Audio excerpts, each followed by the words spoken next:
নমস্কার বন্ধুরা, রিনা স্নেহা রান্নাঘরে সবাইকে জানায় অনেক অনেক স্বাগত। সামনেই সরস্বতী পুজো। হিন্দু ধর্মে কম বেশি সকলেই মায়ের পুজো করি। তো মায়ের পুজোয় খিচুড়ির ভোগ প্রসাদ দেওয়া হয়। এই ভোগ প্রসাদের স্বাদ কিভাবে বানালে অমৃতের মতো হবে দেখে নিন। এখানে কি কি উপকরণ লাগবে দেখে নিন। এখানে আমি অনেক রকম সবজি নিয়েছি ফুলকপি, গাজর, আলু, বিনস, আর নিয়েছি কাঁচা বাদাম, মটরশুঁটি, মুগ ডাল আর আতপ চাল। আপনারা গোবিন্দভোগ চালও নিতে পারেন, নাহলে আতপ চাল। এবার আমি একটা কড়াই বসিয়ে দিয়েছি, তার মধ্যে দিয়ে দিলাম সর্ষের তেল। প্রথমে আমি বাদামগুলো ভেজে তুলে নেব, তারপরে বিনসগুলো ভেজে নেব। সামান্য একটু লবণ দিয়ে সবজিগুলো এখানে ভেজে তুলে রেখে দিতে হবে। এবার আলুগুলো দিয়ে দিলাম, আলুগুলোর সাথে গাজরগুলো আমি দিয়ে দিলাম, আর সামান্য একটু লবণ দিয়ে নাড়াচাড়া করে ভেজে তুলে নিলাম। এবার ফুলকপিগুলোও একটু লবণ দিয়ে ভেজে তুলে নেব। এবার মটরশুঁটিগুলোকে দিয়ে দিলাম, আর সামান্য একটু লবণ দিয়ে মটরশুঁটিগুলো ভেজে তুলে নেওয়া হয়েছে। এবার একটি বড় পাত্র নিয়েছি, তার মধ্যে দিয়ে দিয়েছি প্রথমে 1 চামচ ঘি।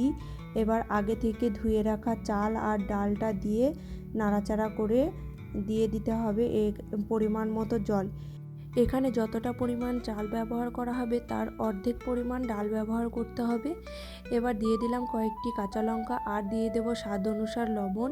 এখানে আমি হলুদ এখন ব্যবহার করব না, কারণ হলুদ দিলে ডালটা সেদ্ধ হতে অনেকটা সময় লেগে যাবে। এবার চাল আর ডাল যখন 50% মতো সেদ্ধ হয়ে যাবে, তখন এর মধ্যে দিয়ে দিতে হবে ভেজে রাখা সবজিগুলো।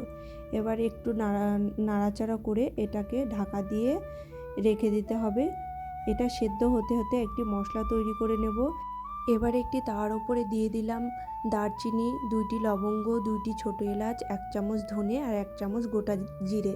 এবার এটা ভাজা হয়ে গেলে ঠান্ডা করে নিয়ে একটি পাউডার তৈরি করে নেব।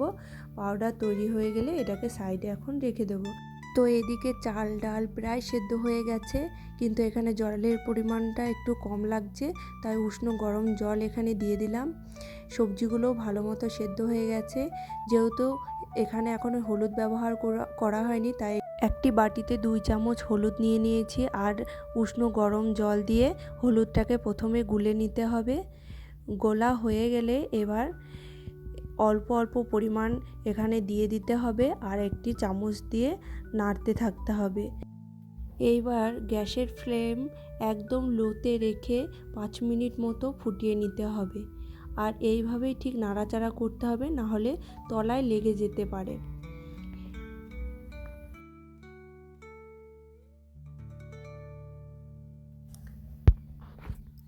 এইবার একটি কড়াই বসিয়ে দিয়েছি, তার মধ্যে দিয়ে দিলাম 2 চামচ মতো ঘি।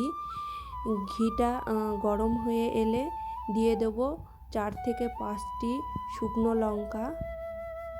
এবার এই লঙ্কাটা ভাজা হয়ে গেলে এর মধ্যে দিয়ে দেব 2 থেকে 3টে তেজপাতা, দিয়ে এটাকেও একটু নাড়াচাড়া করে এর মধ্যে দিয়ে দেব 5 ফোড়ন। এবার 5 ফোড়নটা ভাজা হয়ে গেলে এখানে আমি আদা আর গোটা জিরি পেস্ট করে নিয়েছিলাম মিক্সিতে, সেই মশলাটা দিয়ে এটাকে এখন ভালো করে কষিয়ে নেব।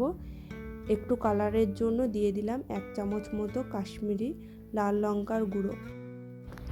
এবার মশলাটাকে ভালো করে কষিয়ে নিতে হবে। মশলার গায়ে থেকে যখন তেল ছেড়ে দেবে, তখন এটা ভাজা হয়ে গেলে এইবার এই মশলাটা দিয়ে দেব খিচুড়ির মধ্যে। আগে যে ভাজা মশলা যেটা তৈরি করেছিলাম, সেই ভাজা মশলাটাও দিয়ে দেবো এই খিচুড়ির মধ্যে। এবার এটাকে ভালো করে নাড়াচাড়া করে খিচুড়ির মধ্যে মিশিয়ে নিতে হবে।